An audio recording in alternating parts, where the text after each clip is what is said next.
First of all, so tonight's meeting is going to be with our vet team and all about the clinic. But before I introduce them, I quickly wanted to introduce Esteban, who will now be my new direct supervisor. Hi everybody, I'm so happy to see you all. My name is Esteban, and in short, I'm going to be the community program manager and engagement. So I'll be over foster, volunteer, field services, and community outreach. Good luck.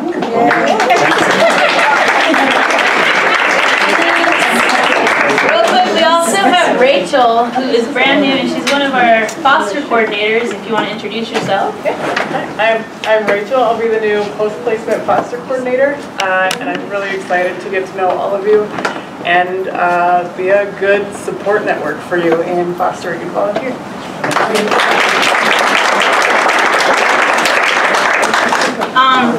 So before I introduce our vet team, I have to say that before I would like everybody to please give them like a big round of applause because they do so much for our pets. Sometimes I'll walk in there and I'll see Dr. Rios like in the corner, like trying to eat an orange real quick. Or poor Dr. Wilcox is at the drinking fountain for an hour because she's so dehydrated and she's so thirsty from standing up. I haven't gotten to see Dr. Wesley. I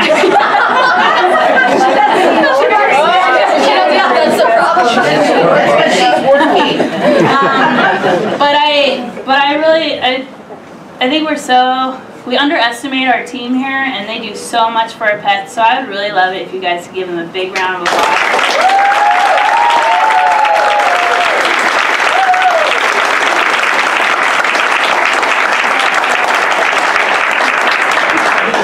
So I will actually have Dr. Wilcox is going to go first, and I think Dr. Rios is going to do a presentation, and then Dr. Wesley.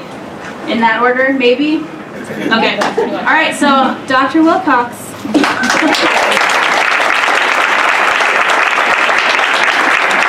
Hi, I was putting together this presentation and with the help of these guys, and You're gonna have to talk louder. And it's been a long 4 years, but we've come a long way. It's pretty incredible. So we're gonna do some talking and yammering. We encourage you guys to ask questions as we go. We try to organize this so some of your questions will be answered as we go, but feel free to engage us as much as you want. And then anybody that wants a tour, we're going to be doing tours at the end. All right, so even though we've got this beautiful new facility, we still have tons and tons and tons of sick and injured things pouring in all the time. So let's see if you guys can guess what's happened here. She's still giving birth in this picture. And the kitten season has started. This was just a few days ago, so the incubators are up and running. This cat we thought was just super matted. That turned out to be an abscessed tumor. This is what we see all the time. This could be Jello. It's Jello. It's poo. But it could be parvo. It could be giardia. It could be stress colitis. It could be cancer. It could be, we don't know. But it comes in and we got to figure it out. And then what's happened to this sad friend? It's severe valley fever. It's a cruelty case, and he may or may not walk again, but he's got a great foster placement. And then what's happened to this poor kitty? You guys see what's wrong? Well, she has all of her intestines outside of her body wall. She was bitten by a dog, but Dr. Rios sewed her up.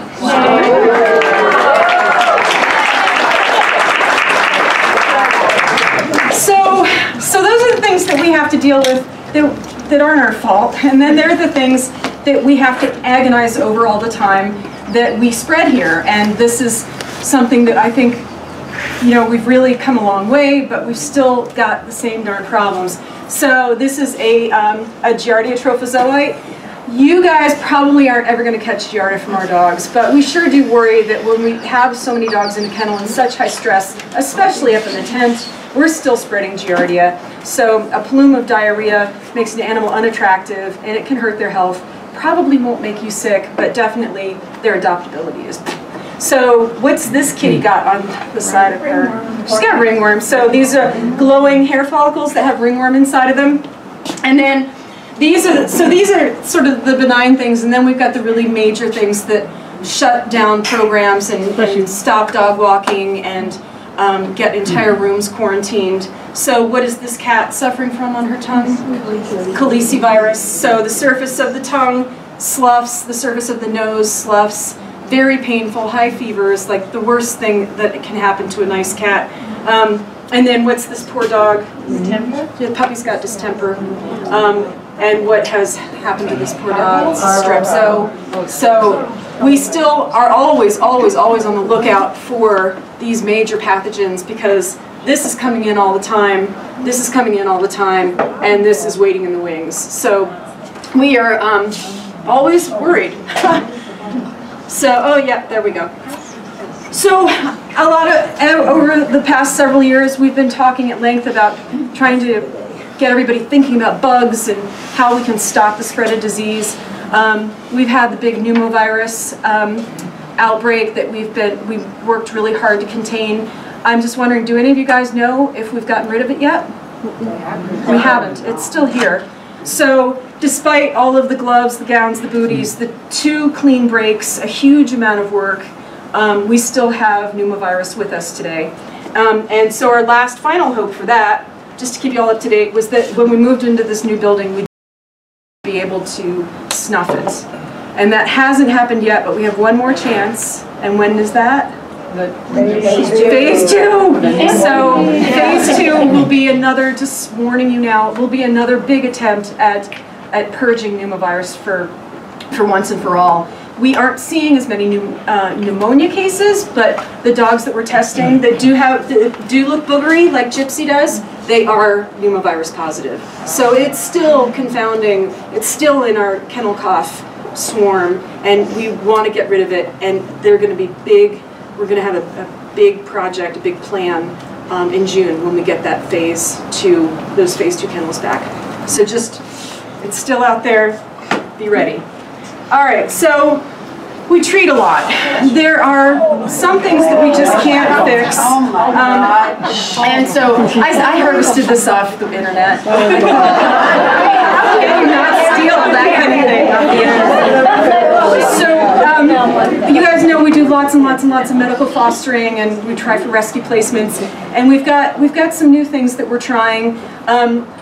But just for everyone to know, this cat probably has diabetes, and we don't treat diabetes here, though we are more aggressively trying to keep animals healthy while rescue partners can move in and take diabetic animals from our care. This guy is something that we probably, oh hey. Is that blue? Oh, it might, yeah. Oh wait, let's see. So this is an 18-year-old, oh, it's going to buffer forever. It's an 18-year-old pit bull that wasn't really an owner euthanasia request, but we worked him up and he's got arthritis in every one of his joints. And this video is of him kind of struggling to walk. He's probably in significant pain. We have him on lots of drugs, but he's happy as can be and wants to run all over the shelter, all over the clinic. So we're moving into a new phase where we probably can find a hospice placement for an animal that isn't going to get adopted, probably doesn't have a whole lot of time, but if we can give him a good quality of life, we're testing these waters. And then lastly, you guys all know Marvin. Yeah. Yeah, so Marvin has an inoperable, growing by the day in size mast cell tumor, and but he's a happy guy, he loves to eat, and we're trying to give him as much good time as we can. So that's a little taste of what we see every day and how we think about our population. I thought it would be helpful for you guys to know, with all of your eyes on our patients, Dr. Rios is going to take you through some cases to help you understand what's an emergency, what's not, and when to act and how. So with that, that is me.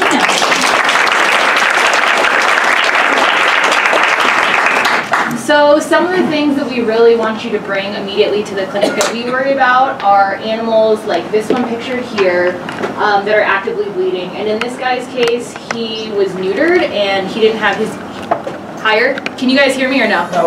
Okay. Okay. He was actively bleeding because his e-collar wasn't in place and he was just neutered, and so the poor guy got to his incision, and so which caused that degree of bleeding. So when you see that, definitely bring that animal to us. That's super important so we can address if the animal has an active infection going on and if we need to do some type of like surgical repair for him. Another one would be like an animal that's having a seizure. That's a super emergency that we need to see. Just make sure that you don't put your hands on the animal because they can bite you when they're seizuring, but to get a hold of someone in the clinic is super important so we can give that animal a drug to help stop the seizure. A thing to notice with seizures too is how long it's happening and what their behavior is like. Are they defecating? Are they urinating on themselves? Do they seem to lose consciousness? Are they paddling? Things like that are good, is good information for us to know so that we can characterize their seizures. Breathing problems. So a dog that's at rest and seems to really be having effort to breathe is something that we want to see. We can see that a lot with animals with pneumonia, can have problems breathing, or that are old, especially in the coming summer months when unfortunately we still have the tent to deal with. Animals that are overweight and have a lot of fur on them can have trouble breathing because it's so hot out. So let's see, this animal pictured over here has, it's hard to see in the picture, but has repeated vomiting throughout the kennel. So that's important to bring to us because that could mean that the animal could be suffering anything from like parvo to maybe it has a foreign body we don't know about, and that's a clinical sign of that. So bringing those things up is super important. Any questions about any of these things yet? The bleeding, you want it to that extent? Yeah. Yeah? So if it's dripping blood enough that someone would be upset if they saw it, then that's what we should deal with it. Wrap it, stop it, hide it for night. Yeah. Yeah. So what time is someone in the clinic in the morning? Great Because question. we actually tried to find someone, any staff, the other day. We can't hear you, Linda. But she's asking what hours somebody's available in the clinic. So that's actually, I'm going to have that's actually at the end of the presentation, Oh, okay. So spoiler alert. But yeah, no, that's a great question. So I'll definitely tell you about that at the end. Go ahead. So if I'm walking through and I look in a kennel and see a dog in that condition, I don't take them out, then I contact staff? Yeah, that's probably the easiest thing, or like snapping, you know, we all have our cell phones, so like snapping a photo and bringing that to us and saying, hey, this is what I'm seeing, is helpful too. Dr. Jen mentioned if the public sees blood, well, they're always upset at blood, and Jake today was still bleeding. So what would you do with that? They came to me and they were very concerned. Yeah, what we did is we put Jake in a kennel till he stopped bleeding and made sure that his e-collar was on. I mean, it's a hard thing because we know they're not going to die from it, but if it's upsetting to the public, we need to do something about it. And sometimes that may just be putting them somewhere quiet, letting their blood pressure go down. Did you say you moved him out of the pod then? Is he reserved today? He went back, but he just spent a couple hours with us just being quiet, and we never saw him bleed actively after he got there. Because he was bleeding after. Right, he was, yeah. But a lot of times it's just, they're excited, it's morning time, everybody's walking, and then something will open up, and once you quiet them down, they'll clot again.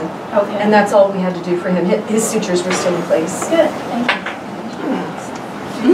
Someone else have a question? You're good. Thank you. Okay, all right. Okay. Whoa. So this is kind of like a little, or cases to go over. So these eyes obviously look terrible, right? Yeah. So do you guys think this one is an emergency or this one is an emergency? You think this one is? Yeah. Okay, so fun fact, these guys have actually, they have chronic upper respiratory and had infections in their eyes and actually had been that way for about 2 weeks. These are Dr. Wilcox's fosters. and on pain meds, of course, and upper respiratory meds like ibuprofen. But yeah, they've been like that for 2 weeks. So that's not technically an emergency because it's a chronic condition, right? But that we're managing. But this guy came off an officer truck like that. So that's definitely something that we consider an immediate emergency because he needs pain management, antibiotics to manage that infection. So. Yeah. No wish. We use that no wish. Did he lose sight in that eye? Pardon me? Did he lose sight? Which one? The one on the left. Well, they both, yeah. Yeah, he can't see out of that eye. Yeah. So these ones, do we think this one's an emergency? Yes. How about we raise hands so we're like actively engaged? Okay. What about this one? That one for sure is. They both are. So this is an open spay incision that we need to see. And then this one obviously is also an open spay incision. Yeah. So that's a dehisced, what we call a dehisced body wall, where the suture line came undone and its guts are, as you can see, on the table. So that's super bad because sometimes dogs will chew them and we do not want that to happen. How often does the right happen? This one? Since I've been here almost for 3 years, I've only seen that once. So it's very rare, thank God. But it's a complication of a space surgery. So this one, do we think that one's an emergency? Probably not. What else? This one. So this one is actually just a tumor that's hanging like near it. That's the scrotum. You're correct. That one is not an immediate emergency, but needs to be removed at some point, right? It would become an emergency though if the dog started to chew on it and it busted open or something like that, because then that's painful and then susceptible to infection. But then this one so it can be an emergency if it starts to look unsightly, looks infected, or painful. Wait, can we go just real quick? Yeah. On that last one, we see tons and tons and tons of those kinds of tumors. It's actually a tumor of blood vessel origin, so any kind of perturbation makes those tumors bleed. It's a white dog that's been sunbathing his entire life.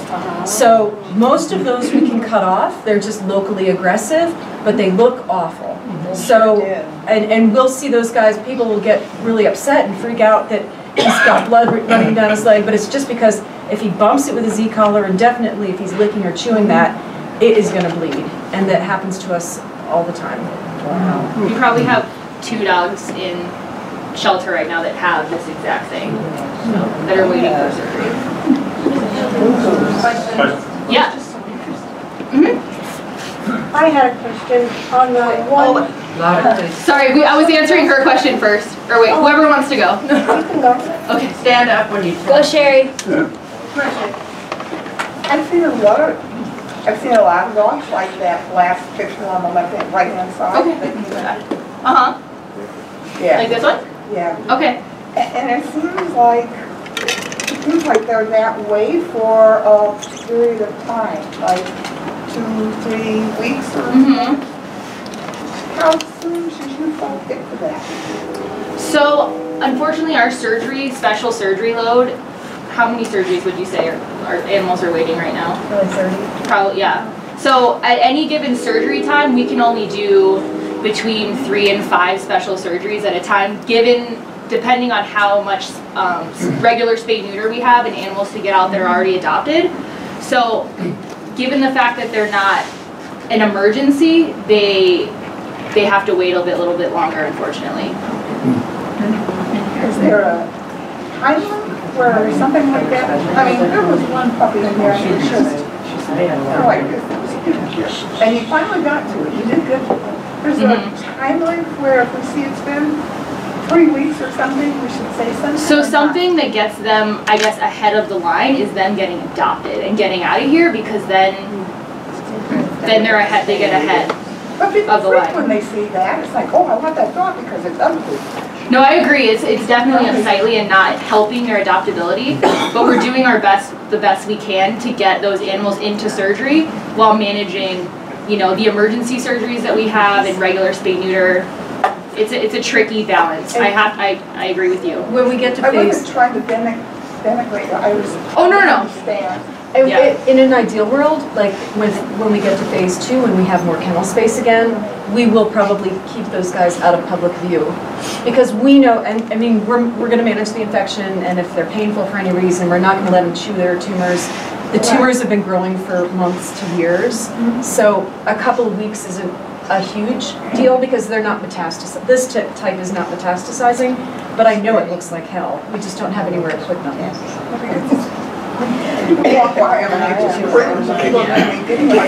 I mean, getting them into even a foster situation would be ideal, because again, they're not going to die of that, but there are animals that are dying that are ahead of them in the surgical queue. Just wondering. Yeah, sure. It's a good question because I know people wonder about that a lot. So. You have a Oh yeah, what's You your question? answered mine actually, because Okay. I was wondering if these dogs were in the public view, but you said if they wanted to be adopted, it would push them to the front. It would. So, Yeah, okay, because that we want to get answered them my out of here. question.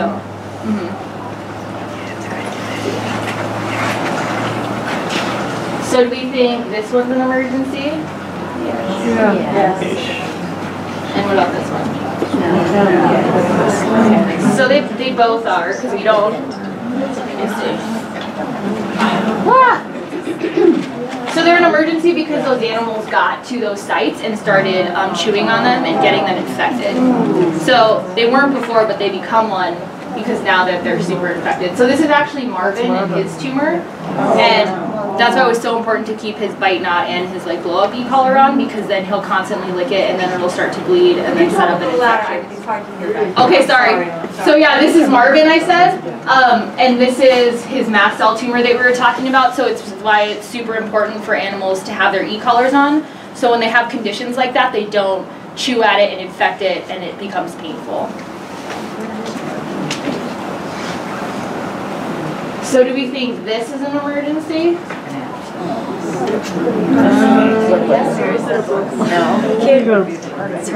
So yeah, so that's a dog with severe dental disease. This dog can actually eat hard and canned food and has been living like that for a while. He obviously definitely needs a dental to help him along, but it's not considered an emergency. Unless, of course, you noted that that animal is having trouble eating or seems to have a painful mouth, then of course that's more of an issue, but it's not considered an emergency. This cat here has also severe dental disease with like what we call stomatitis, which is like an inflammation of their throat back here. These cats usually can be very painful, and that's any cat that stops eating, that can become an emergency because then their liver can be affected, and then if they stop eating, then that will be an emergency eventually. So, any questions about those two?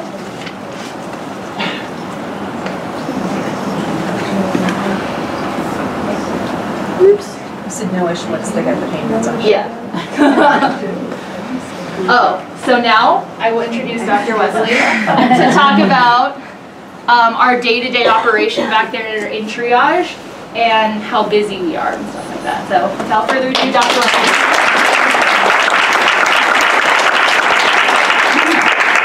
Hi, so some of you I may have already met, but I am the newest member to the veterinary team at PACC. I started almost a year ago, last June. So for those of you that I haven't met yet, I hope that we get to meet soon. And what I'm going to kind of go through today is a few things. You all are a vital part of our team, and we don't get to interact all the time, unfortunately, because you all are busy and we all are busy. So I wanted to talk a bit about what we're doing when you don't get to see us, and then also kind of go through how together as a team working with each other we're going to move forward to make sure that if you have concerns that those are addressed and have some time set aside to address those issues. So if you can speak up at all. Yeah, absolutely. So the first slide is how busy are we? I think it's important to note that the majority of animals that we have here in the shelter actually do end up seeing medical for some sort of medical diagnosis. as you can see from Dr. Rios, the degree of severity of those diagnoses, the range is huge, but 2/3 of the animals here at PACC are seen by the medical team for something other than spay and neuter. So that's not including all of the animals that are healthy that we do put through surgery and do an exam on at that time too. So that's just kind of the statistic for here at PACC. What that adds up to is actually 11,000 medical ailments or diagnoses that we make in a year, about 30 new cases a day. So 30 new medical diagnoses that we're dealing with in addition to those that are already existing here. So we're kind of building on that every day. And usually this is referring to what a single doctor does in a day. So we have a doctor who will be doing our surgery, and then we have one doctor on what we call the triage side in the clinic, which would be the doctor doing medical diagnoses and anything that's outside of the realm of surgery that day.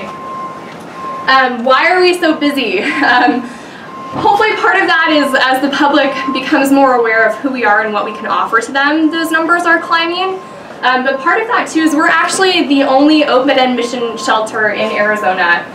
So in southern Arizona. So what that means is here in the Tucson area and surrounding areas, we're the only shelter that won't turn a dog away.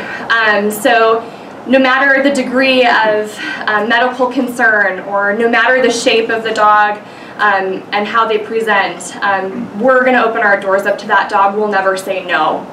And cats, of course, and cats. And guinea pigs and a variety of other things. So anything, a snake the other day. That makes us a great resource for our community, but it also makes us exponentially more busy than a lot of local shelters or other shelters in southern Arizona.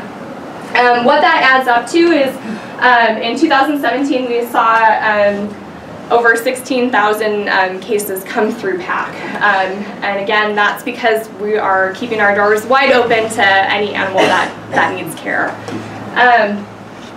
So an important fact too about the clinic specifically, in addition to kind of tending to animals as they live out in the pods and other aspects of the shelter, you've probably noticed that there are some animals that are being actively housed in the clinic. Oftentimes those animals are critical or at least require close monitoring to some degree. So that allows us to have direct eyes on those animals in the form of a technician and a doctor every day. At this point in time, because of the degree of critical caseloads that we have, 10% of PACC dogs and cats are currently being hospitalized in the clinic. So that's a lot of critical inpatients to work through and to just keep eyes on. Again, not counting those that are added every day.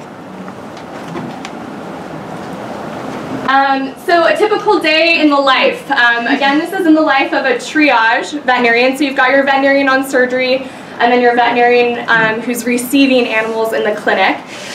Between the three of us, we rotate. So we all do both things, surgery and triage, but we're all doing something different on any given day. So when you walk in the morning, we usually arrive as a doctor, we arrive between 8:30 and 9 o'clock in the morning. Our technicians are here earlier because they're going to be administering medication to all of the animals in the shelter as well as those in the clinic. So they do our morning medications, usually before we arrive or are finishing up right when we arrive as doctors. They're also there to update us if anything occurred overnight. Oftentimes us doctors will leave pretty late and our techs will too. The other night I was here pretty late and it was wonderful to know that just 6-7 hours later a technician was going to be there in the morning to check on an animal that we had hospitalized overnight. So our techs are here bright and early, but we doctors arrive on site at about 9 o'clock. And the first thing that we usually do is we receive and kind of assess any overnight emergencies. So while everybody's sleeping, we do have a midnight officer who's on, still picking up animals that require emergency services, hit by cars on the side of the road, surrenders that are potentially emergent. And what they do is they consult with us doctors, and we usually have them send to an off-site veterinarian that we have partnered with. There's a variety in the community that will see our animals so that we can get some sleep before we come in the next day. So we'll take those phone calls, make sure that those doctors are doing what we recommend until the animal can then be transferred to PACC first thing in the morning. Our technicians will be the first ones to see those animals usually. and they'll also give us an update over the phone until we're able to arrive at 9. But when we get here at 9, the first thing that we do is assess those cases to see kind of what their current state is, what's been done for them already, and what we still need to do, and get their plan going. So that's step 1. The next thing that we do is we do what we call medical rounds. So all of those inpatients that I mentioned that are critical, every day they require some degree of an examination and or updated treatments.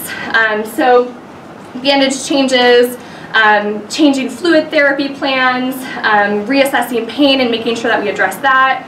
All of that is done for our inpatient load, which is anywhere from 30 and upwards. So in the mornings when we're really busy, we're usually trying to make sure that everybody who we have hospitalized gets tended to right away. So that's happening between 9 and 11. By 11 o'clock, a veterinarian is on rounds somewhere in the shelter. It varies from day to day. Unfortunately, right now we don't always have enough time in the day to walk every aspect of the shelter, but we have designated spots in the shelter that we go to every day of the week with other staff members to talk about cases, what those animals might need. At that time we address the to-do list, which is sometimes where people will add their concerns, and we'll try our best to go around and look at those cases and complete what we can. And we'll also try and brainstorm with the other person that we're with to decide what needs to be done for that animal to get them to either foster or adoption, or at least have some sort of long-term plan for them. So that's from 11 to 12. And then we start intaking our new animals. So at 12 o'clock, admissions opens. Meanwhile, officers can bring something in at any point in time throughout this. So our officers are bringing new cases in, but we're also receiving cases now from admissions. So these are owner surrenders who are injured or not perfectly healthy, maybe elderly, and we want to rule out concurrent disease that they might not have diagnosed yet. As well as euthanasia requests from the public that we review case by case to make our decision about whether or not euthanasia is really necessary.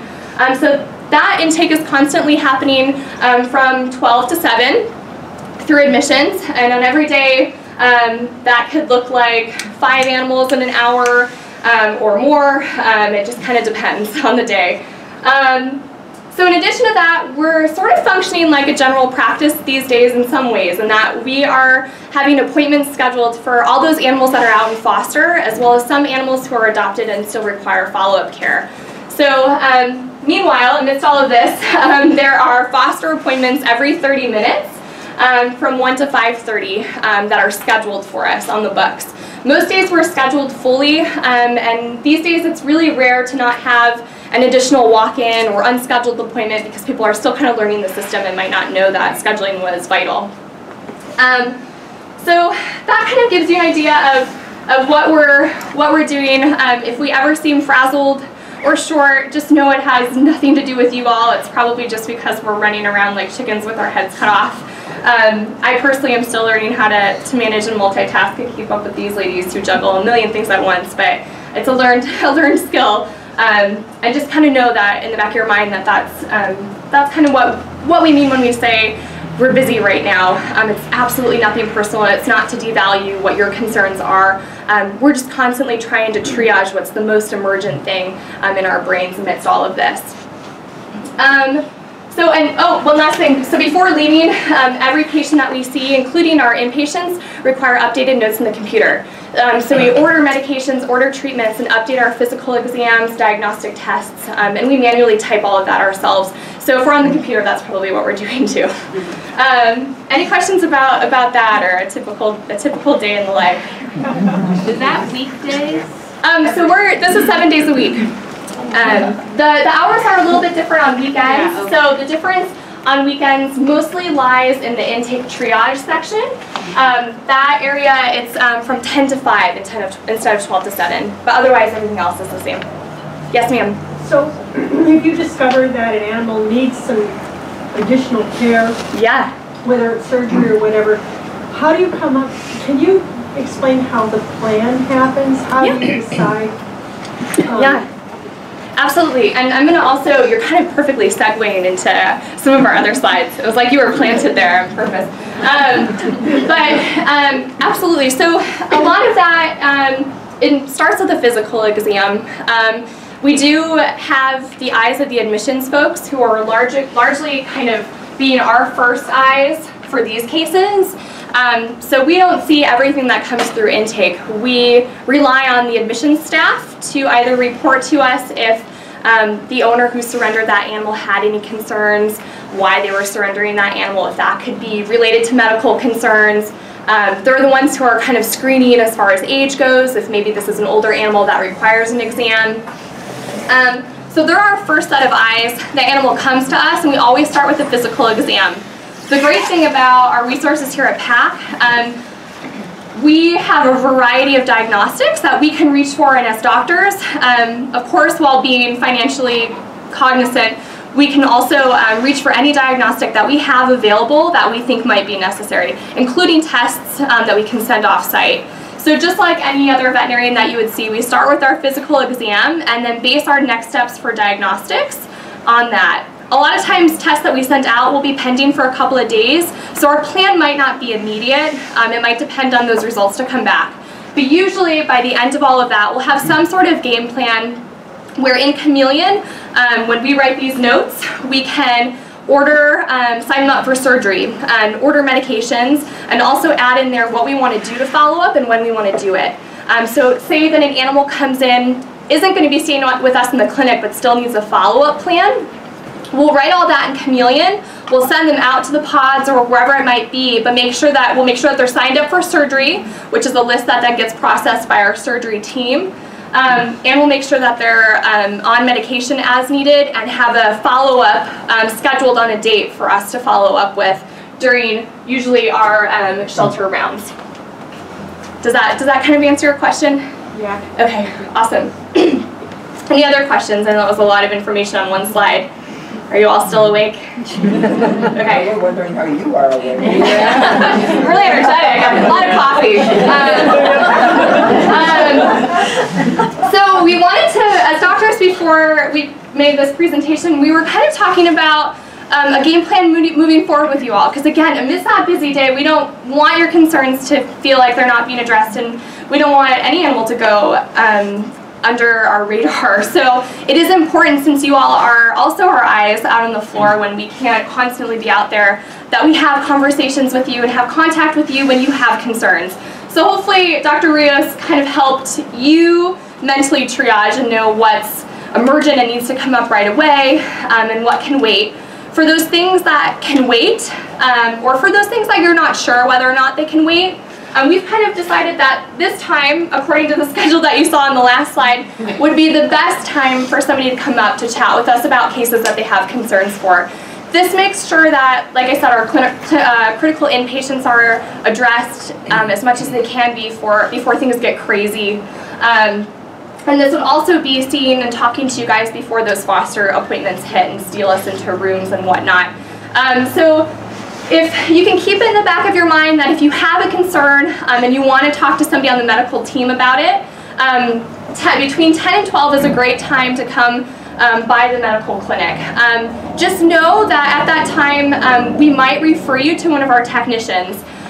They're trained to take that information from you, filter through it and help you filter through it, and then relay it to us so that we can put it on our triage list in our brain and get to it as quickly as it needs to be dealt with.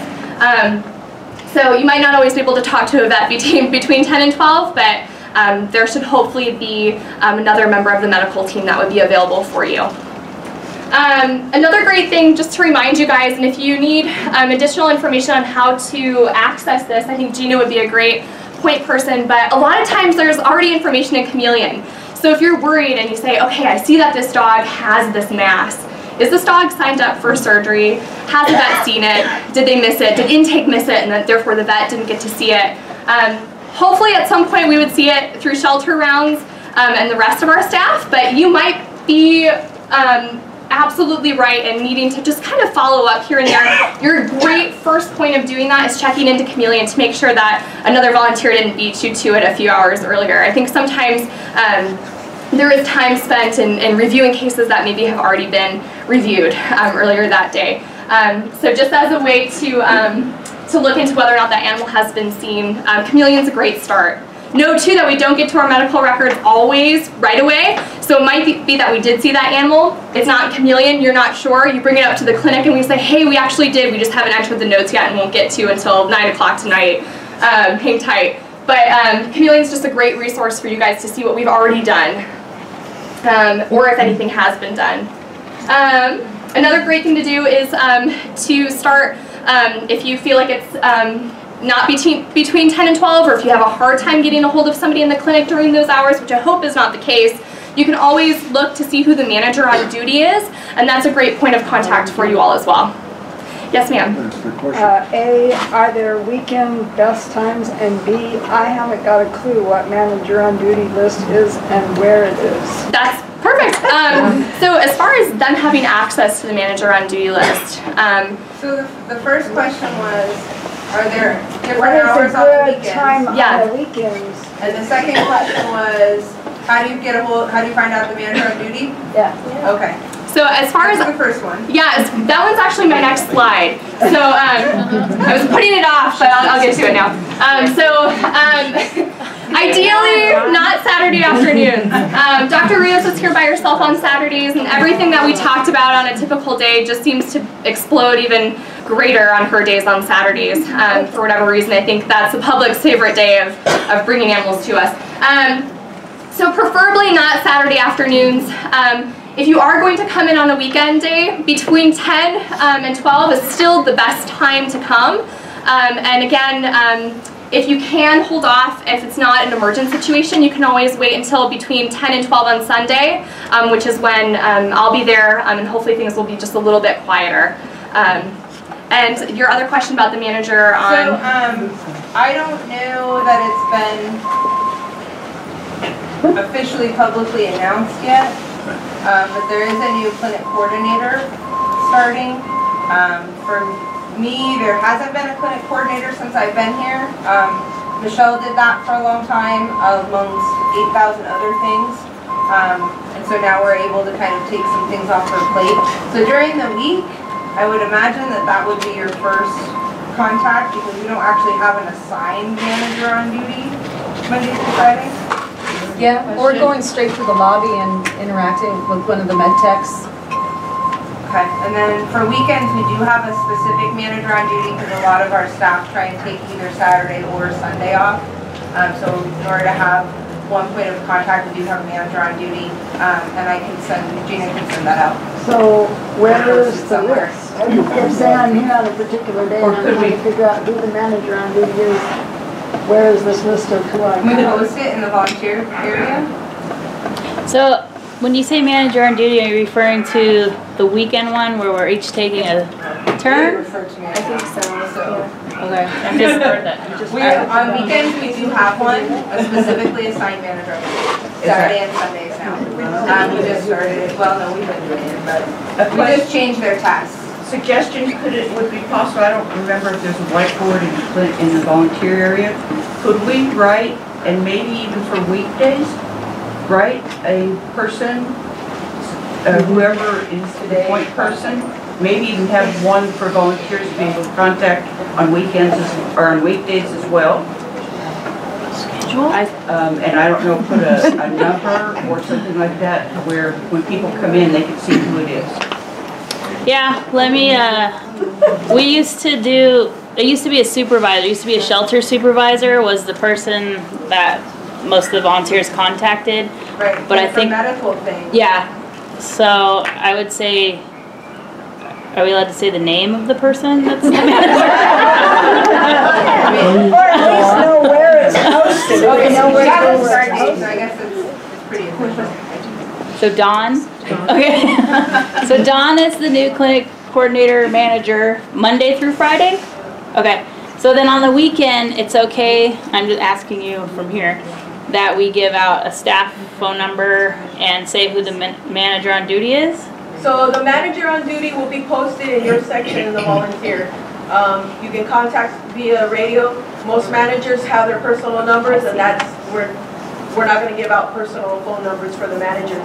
But it'll be where you guys can use the yellow radio to contact them, or you can get a staff member to page them over the intercom. Okay. So I'll post that on the whiteboard in the volunteer area because it changes every weekend. Is that fair? Sure. Good.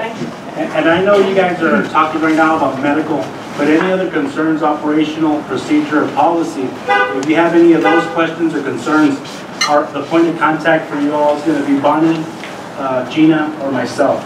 And we're going to provide that information probably via email. So that if you have any questions regarding those issues, policy, operation, or procedure, that's the route you're going to take. That's your point of contact. It's going to be Bonnie first, then Gina, and then myself. If it's an emergency, then it goes directly to me. Okay? That was a perfect clarification question. Thank you. Yes. Do you have a way a resource to reach out to us? Because we could be very beneficial to helping along the way for some of these animals.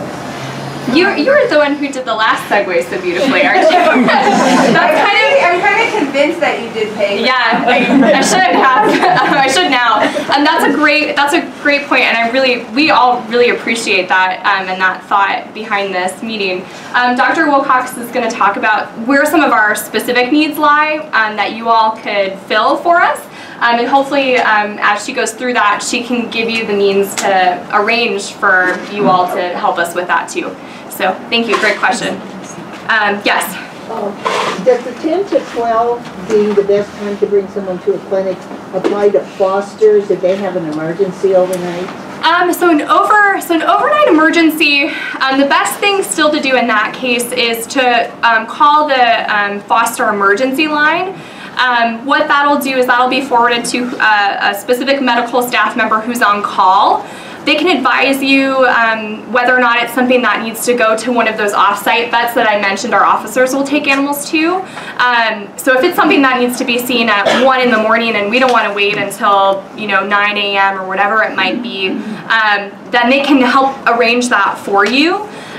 So calling that line is still your best option overnight. As far as we're really trying to discourage foster walk-in situations, it would be wonderful to still have kind of a heads up. So if it's during normal business hours, the medical clinic does have a direct line that a foster could call to get a hold of us to see where our appointment openings are, or to consult with a veterinarian about whether or not that's something that needs to be seen right now, in 3 hours, or tomorrow when we have an opening available. Calling the clinic line during normal business hours is best. That clinic number should also be in the foster packet, but it's 724-5939, and I can say that again or give it to whoever needs it before y'all leave. So, and is that telephone manned all the time? Unfortunately, no. There is somebody who is, that's the tricky thing. In which case, if you can't get a hold of anybody and it's an emergency, just know whoever your on-call was for overnight, it's the same person on call during the day. Usually it's a medical staff member who's actively working, but should hopefully have their cell phone on them so that if you really can't get a hold of somebody in the clinic and you need to speak to somebody right away about what to do, you can still call that foster overnight emergency line. We just ask that you try the clinic first.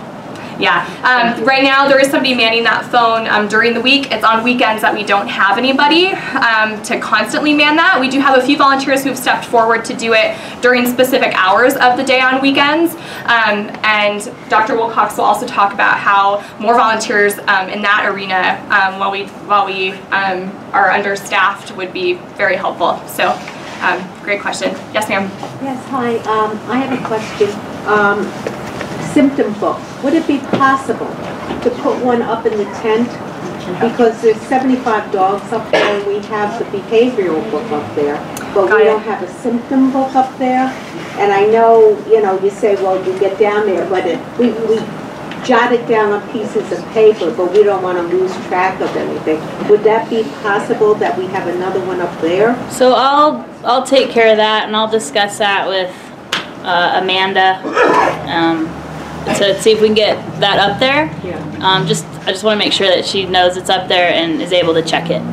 So and yeah. That's kind of a great point with that too, is those hours from 10 to 2, that really exists for something that you're not sure if it's an emergency or not. Emergencies, if you think it's a life or death emergency, the seizures, the active bleeding, that sort of thing, come down and tell us about it immediately. 10 to 2, if you're not sure if it's an emergency or if it's something that you feel like should be dealt with that day, certainly you can come and chat with us in the medical clinic between 10 and 2, or sorry, 10 and 12. I know, I was like, oh my gosh, sorry, 10 and 12. Now I'm getting confusing. 10 and 12. 10 and 12. 10 and 12. And then for those things that you know are not necessarily emergent, then in those situations, still using the symptom book would be ideal. And that way we're not having a ton of non-emergent things still coming down between 10 and 12. That can get overwhelming. I mentioned too, the moving date for phase 2 is June 26th. Woo! It is not that far away. I'm hesitant to put in new things up in the tent and create more temporary work. I think still go forward with asking about it, but just keep in mind, we're almost done. We're really close. Okay. And so things will change again once that happens.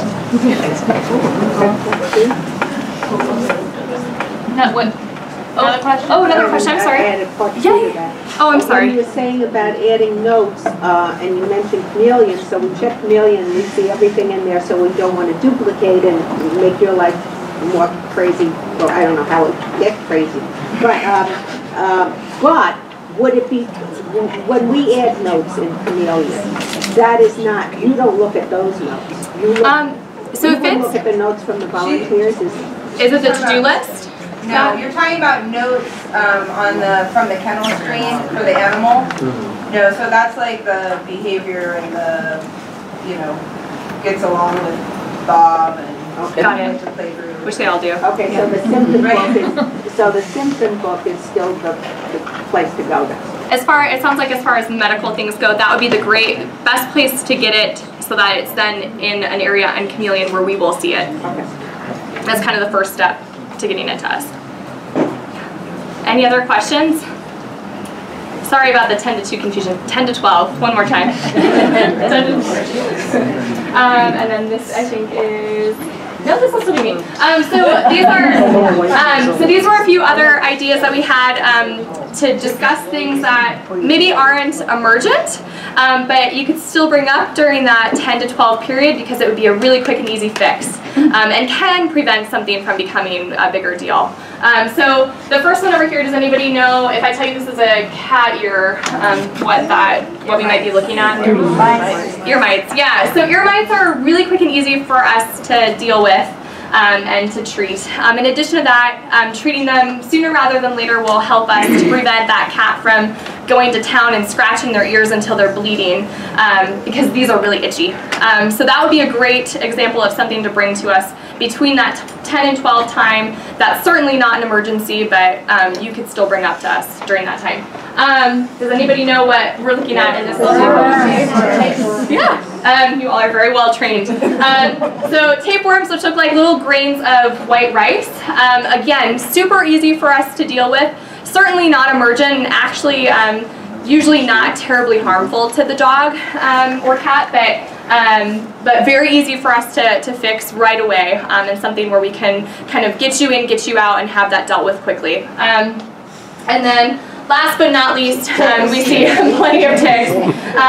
Also a very easy, quick treatment. So feel free to bring those things up between 10 and 12 too, even though you know in your hearts that those are not emergent. Yes? How about for evening walkers? What should we do? Oh, that's a good question. So these are actually things. Wait, the question was, what about for the evening walker?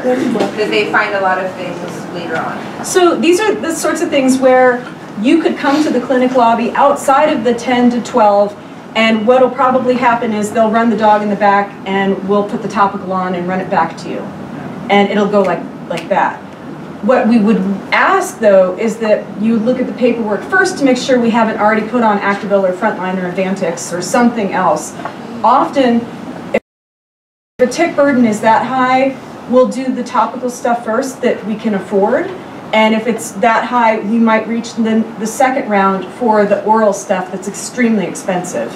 And that's the stuff that we lock up in the clinic. So, but all of these things you could walk in and we'd be like, give me 2 minutes. And we might even hand you the applicator and say, wash your hands afterwards. But what about the things that you said you could come to the clinic for 10 to 12 p.m., just the other? It's other stuff, like Jake's toenail needs to be checked on again. But when can we do that in the evening, Sean? So unfortunately, things spiral out of control as the day goes on. But you know what your emergencies are, and if you're not sure, there's somebody up front running animals. It's discharge time from the clinic, so you could still walk in and ask. And but no, if you walk in with a dog, there are going to be dogs and cats everywhere because that's the time when all of the animals are leaving for the night. Unfortunately, it's crazier then. Is the clinic lobby open until 7 and during the weekday, or is it close at a certain time? It closes when they finish discharge, so that's usually around 6:30. Okay. So. Any other questions on that? I would say though, you know, if the clinic lobby is closed at 6:30, you know, there's still staff here. Even typically in the cat space, there's staff here until late. That you can always, if there's something that you can pay attention, that you could ask one of them, you know, hey, can you call over to the clinic, or could you ask the clinic? Attention in the shelter. The shelter will be closing in 30 minutes. And just so, there are medical technicians at the clinic from 6 a.m. to 8 p.m. Unfortunately, because people know that there's someone there on those hours, we get all the questions, and a lot of things get funneled to the medical technicians that we're trying to put on the appropriate supervisor or manager, like, you know, the people that want to drop off a litter of puppies at 7 a.m. Those things are coming to the clinic, so we're trying to, you know, keep better hours so we can focus on the sick and injured.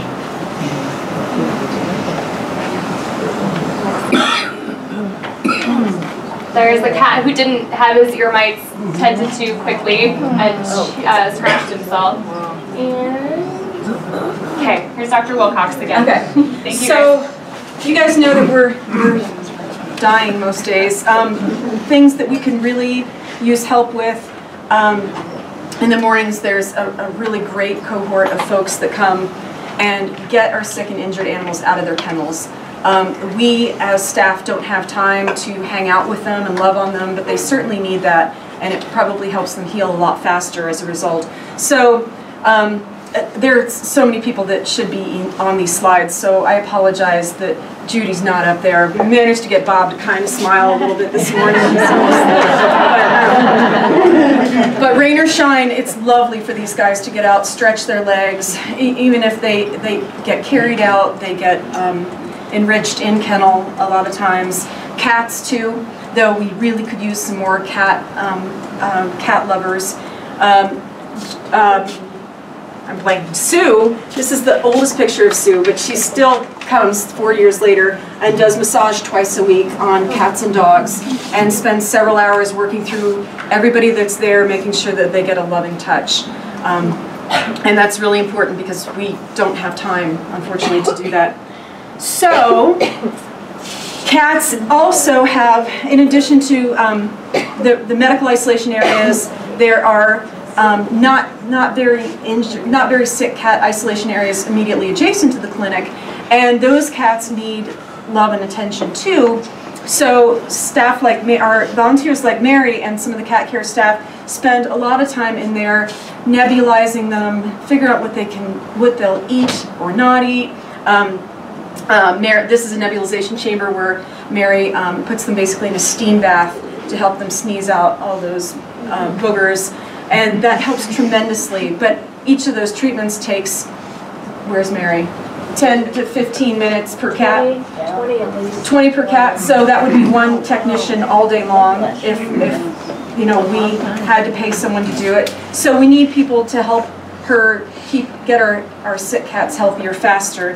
Also, ringworm it's not here, but it's coming. Like, there's probably a kitten in the parking lot with ringworm right now that we don't know about. And they are going to take 3 to 4 weeks to turn around. Adoptability in Tucson, people are terrified of ringworm, so the adoptability of a ringworm cat is crappy. We don't have enough foster homes. By July, we'll be begging anyone with an extra shed to, not a shed, so we have a ringworm now. A nice place where ringworm kittens can spend a couple of weeks, but they need enrichment, and they take a lot of work. They get just a tiny little tablet once a day, but they have to get dipped in this foul-smelling solution twice a week. It makes your skin glow. It's great, but it smells like farts, and nobody likes to do it. But they need it, and we make our vet tech students do it, and you know, they don't spend a lot of time enriching the kittens, and that's something we could really use. We've got this great isolation space, but nobody to like give them any TLC. So we have 3 great isolation spaces and nobody to give them TLC. Other things, if you don't want to bathe in the fart water, we need always lots of folks to help us with our day-to-day stuff. That doesn't require you to be a brain surgeon, but we go through 40 surgery packs a day. Every single one of those instruments has to be scrubbed and sonicated and autoclaved and put back together in an appropriate way. So we have Judy come Mondays and other days if we can beg her. We have folks that'll come in, and that gives us back hours and hours of a technician that we can then use to manage our caseload. So super helpful. Also, that lobby is empty most of the time because we built it without having a staff person, without having the money to hire a receptionist to sit there. So we spare our technicians to be up there when they can, but we've had a really good success training up Kat and some other volunteers to manage that clinic space so far in the afternoons on the weekends. So when those foster appointments start pouring in, they've got a live face instead of a doorbell to hit. We would love to expand that more. And these guys are getting really adept at navigating Chameleon, answering questions for folks that are walking dogs, like, hey, did you guys know about this, bleeding mass? And now they can access those records. So we've got really a person dispensing information where formerly nobody's sitting there. We would love to expand that program. And you could start off with something as easy as just being the high smiling face to everyone that walks in, versus if you want to get more adept, learning to do weights and temperatures and managing the spreadsheet of the foster appointment books, that sort of thing. And you guys have taken off and done really well, but we could use more good folks that they would like to give us, a chunk of time to try to manage that. So, especially there's a need for weekday afternoons? Yeah, so weekday afternoons, once the foster appointments start, things just get busier and busier until about 7 o'clock at night. So having someone to help manage crowd control, expectations, smiling faces, keeping dog fights from happening, and as much as you want to take on, we need that help. I can tell you guys, one of the things that I don't know everybody really put a forethought into when designing the building and whatnot was this greeter position. That those doors are open, that people walk in all the time. That the public's expectation is that they're walking into a vet clinic. The same as the vet clinic that you pay thousands of dollars to when your dog eats a chocolate bar. So we're on government, cost services. We don't have a staff member for there. So on top of the 87 million things that they're dealing with every day, then they have one person from the public that's upset because nobody was there. They're dealing with the complaints of that. And so that greeter person is so key for our public-facing persona. Yep. And we will train you. Oh, good. All right. There are lots of other positions that we could use help with. Everything from paperwork to, obviously the fostering stuff. So please be creative, and if you have a skill set that you don't think we've tapped, please think and contact Gina, and we probably need you in some capacity. Go ahead. Are some of these tasks things that we can do without training? Say if one day, we just happen to have one day that we can come in and help out? Probably, yes. I mean, there's always something to do. There's always donations that need to be sorted. All the surgery drapes have to be hand cut. I mean, there's always something. All those papers that have to be filed. Paper filing, but there's a lot of administrative stuff too.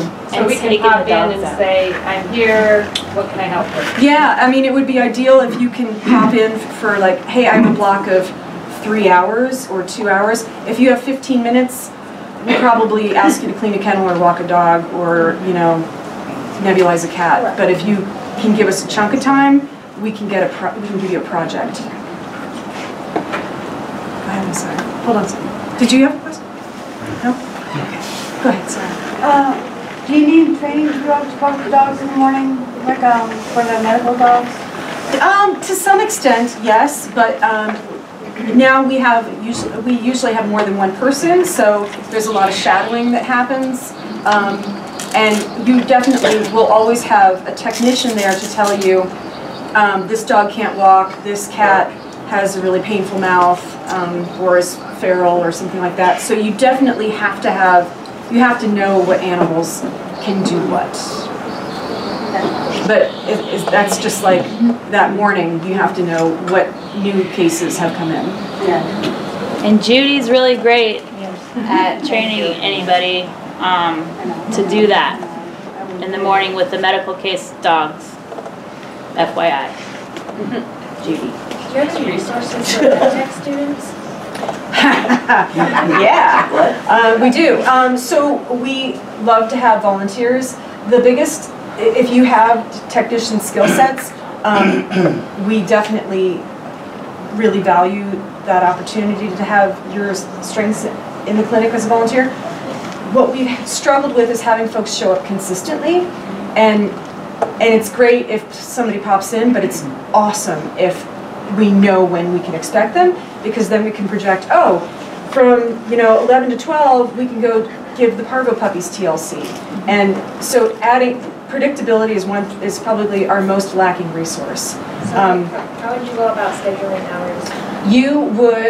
Do you want to be the point? So she'll take that on, let her know what your skills are, what your interests are, what your times are, and then we'll go from there. I have a question about neutering. A friend of mine just adopted a dog, and they did a vasectomy rather than just taking the whole sack. And I understand that that's kind of the trend now. Do they do the same thing with cats? And why would you do one versus the other? So we don't do vasectomies, and that's actually pretty rare in the U.S. But what we remove the majority of the spermatic cord, was actually a bundle of tissues in the spermatic cord in the tunic, and the testicles themselves. We leave the scrotal sac behind. And that's pretty standard, but what we're doing more of is we're not putting our incision in the skin in front of the scrotum, we're putting the incision directly on the scrotum, because all the new studies are saying that that has fewer complications. That said, male dogs are the worst with their incisions, and without an e-collar, so take one thing from tonight, it's that male dogs need those e-collars. Cats tolerate the surgery beautifully. It's the same thing in terms of the structures we remove, but they're much better behaved and don't lick. Dr. Wilcox, before you go on, can you tell the volunteers The shelter is closing in 15 minutes. what exactly you're looking in a volunteer besides being reliable? Yeah, so breathing. No, I'm kidding.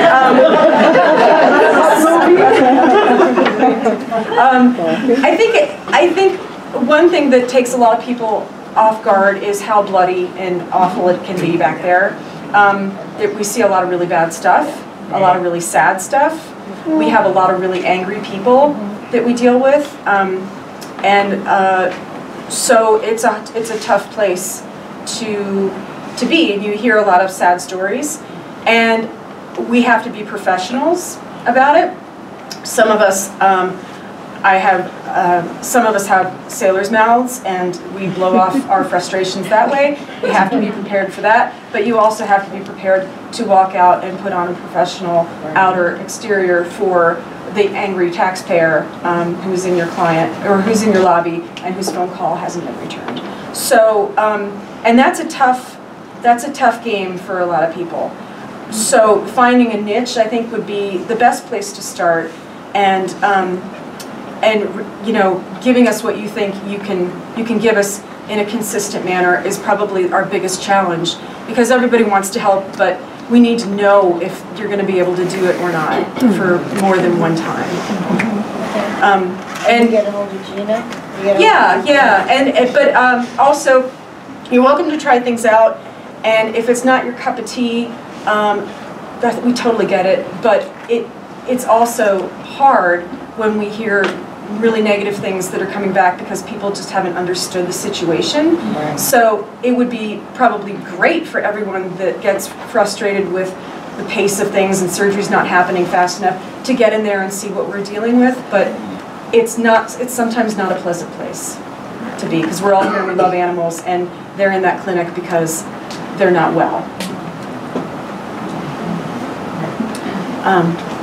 Sorry, I'll just go in that order. Go ahead. Just two quick questions. What are the days that you do surgeries, and what is the status of your vet surgery? We do surgery Monday through Friday. We often do emergency surgeries on the weekends, but they're emergencies. We probably in the future, with the addition of a fourth vet, are considering adding another surgery day on the weekend. The fourth veterinarian should be coming late June.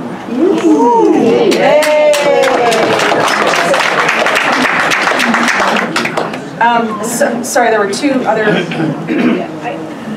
Oh, sorry, go ahead first.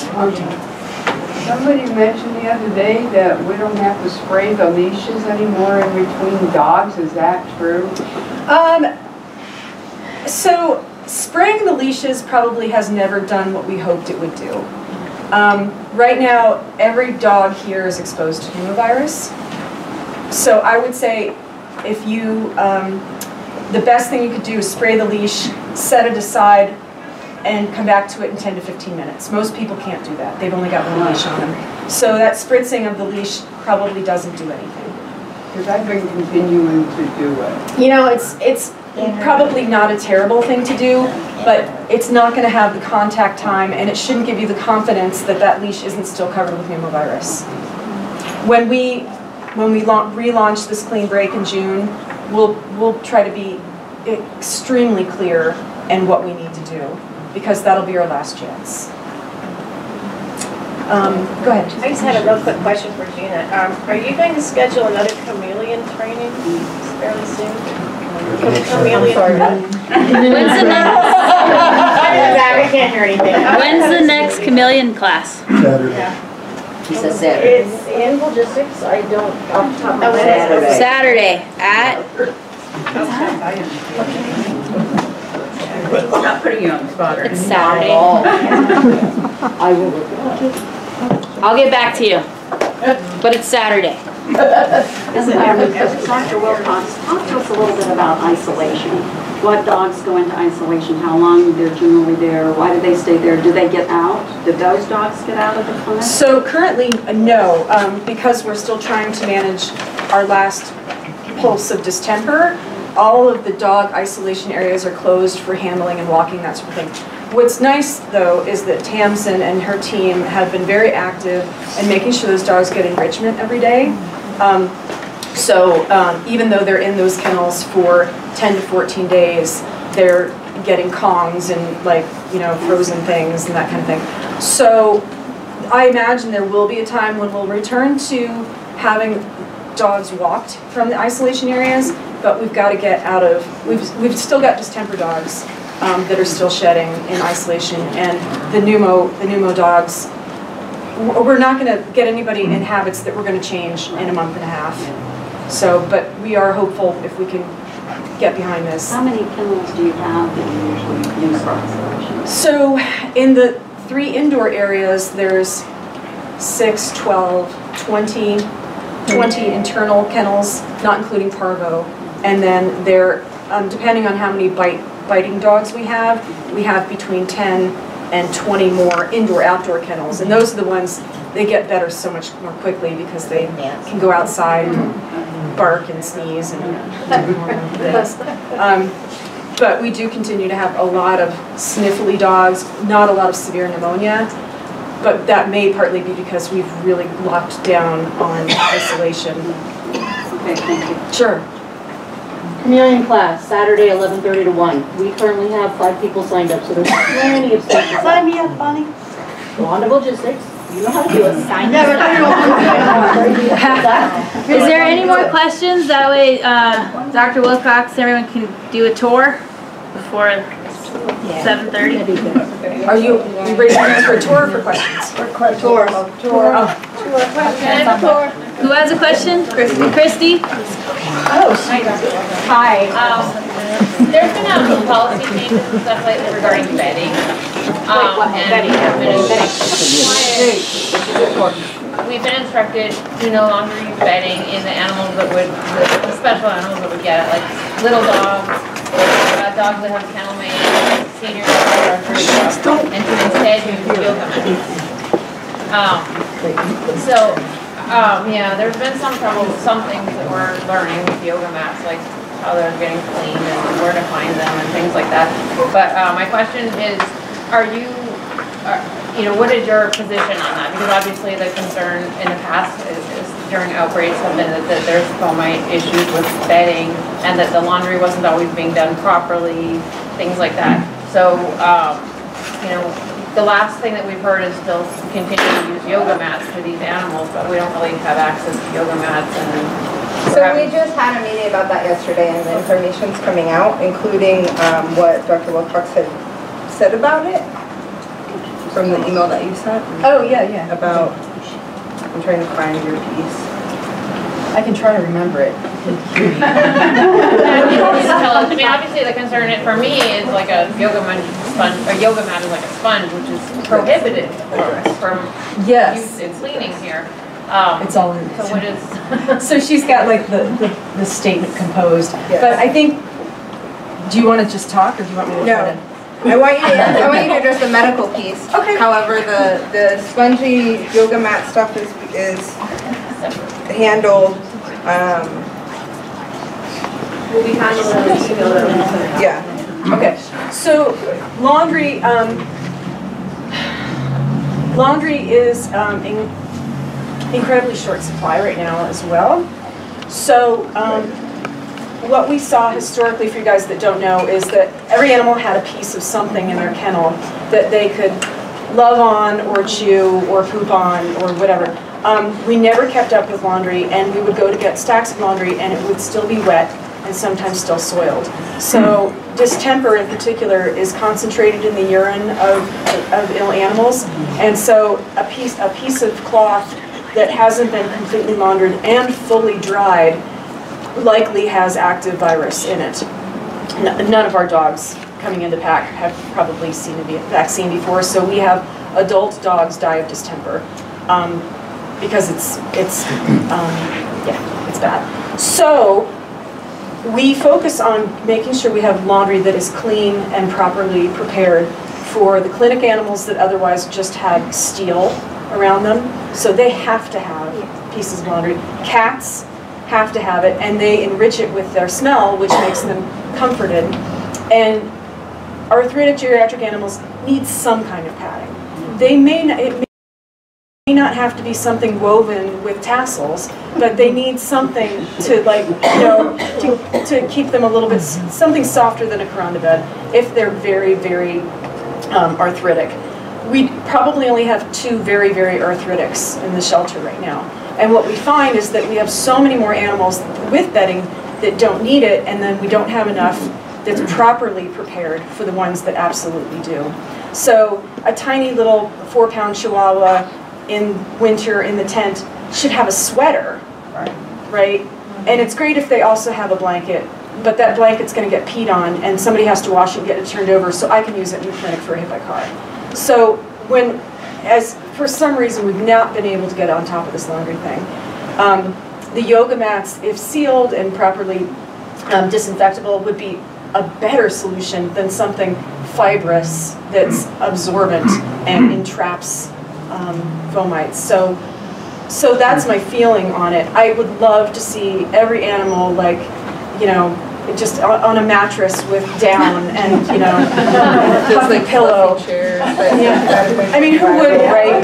But if it comes down to deciding, am I going to put an animal at risk for distemper, and I'm not going to have enough when we need it for the most critical animals, that's where we're falling with the decision right now. For the future, will we be upgrading the laundry system so in the future we'll have laundry capability? Maybe. We still have to have somebody to run them. So we will have 2 industrial units. We only have 1 right now. And we'll have 3 total. We'll have 3 total. We'll have to have somebody, 2 washers and 2 dryers. maybe volunteers manning the stations all the time. Consistently and every single day. Yeah, I mean, we have mountains and mountains of dirty laundry and only have washcloths, literally, for Well, our... I'm sure volunteers would volunteer to do some laundry. But again, it has to be something that we have to have someone commit to, and you know, it's not a pleasant place hanging out by the laundry machine. People don't want to do it. But the other thing that we were going to say from your email was about the dogs that have a hard time getting up when there's additional. Oh yeah, that's a good point. There are some dogs, and I'm sure you've seen them. There's a point of diminishing returns, right? If you put so much stuff into a small kennel space for a dog that has difficulty rising, it trips them too. Yeah. So, you know, there's always got to be an infusion of common sense, and you have to know an animal's particular case in order to know what's best for them. So, I think we're gonna be struggling with that, and hopefully, I don't know if adding more signage to our lives is going to make anything better. We have tons of signs everywhere, but maybe instead we could use the walker boards to target animals that maybe need no frills support, you know, high traction kind of bedding. Right now we don't even have that kind of thing available, but we could get there. So are we turning away donations from the public of bedding at the front desk? Because I heard something about that and I'm just curious. I think they were turning away soiled items and asking people to not focus on comforters, pillows, and crochet, little crochet things, Like in this draft that hasn't gone out, yes, is what specifically we will accept, what we can accept or shouldn't accept, what things we should ask for, how we determine which yoga mats to use,